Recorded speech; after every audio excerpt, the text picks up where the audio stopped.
எனக்கு ஒரு கதை சொல்லுங்களேன். உனக்கு இல்லாத கதையா? கேளு சொல்றேன்.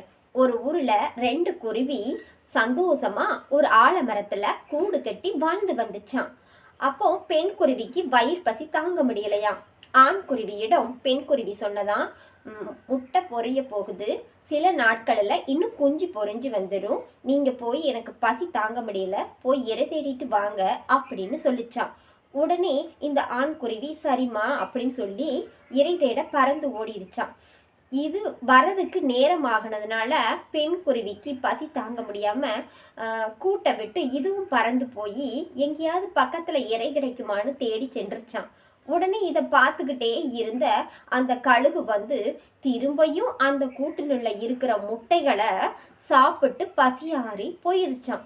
இது 2 குருவியும் அதுக்கு பசி அடங்கவும் திரும்பி கூட்டுக்கு வந்து எட்டி பார்த்துருந்துருக்குங்க. அந்த கூட்டில் உள்ள முட்டையெல்லாம் காணாம போயிருச்சான்.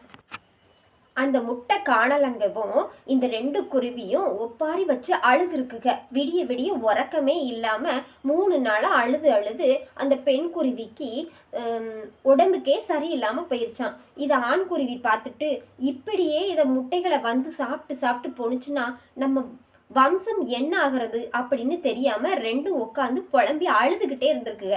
இதுக்கு ஏதாவது ஒரு ஐடியா பண்ணணுமே, இதை எப்படியாவது பழி வாங்கியே தீரணும், இல்லாட்ட நம்ம வம்சம் வழியெல்லாம் இல்லாம போயிருச்சுன்னா என்ன பண்றது அப்படின்னு ஆண் குருவியும் பெண் குருவியும் யோசனை பண்ணிக்கிட்டே இருந்திருக்குங்க. இதுக்கு ஒரே ஒரு வழிதான் இருக்கு அப்படின்னு சொல்லிட்டு ஆண் குருவி பறந்து போய் அதே முட்டை போல இருக்கிற கற்களை எடுத்துட்டு வந்து அந்த கூட்டுல வச்சிருச்சான்.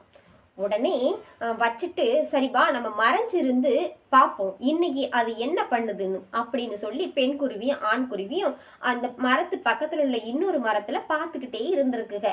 அதே மணிக்கு அந்த கழுகு அந்த பக்கமா வந்து அந்த முட்டைய பார்த்துருக்கு.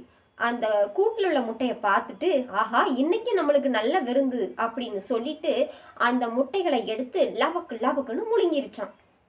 உடனே முழுங்கின உடனே அந்த முட்டையானது கீழேயும் இறங்க முடியல, மேலையும் போக முடியாம தவிச்சு போய் நின்று அதே இடத்துலயே துடிச்சு செத்து போயிருச்சான்.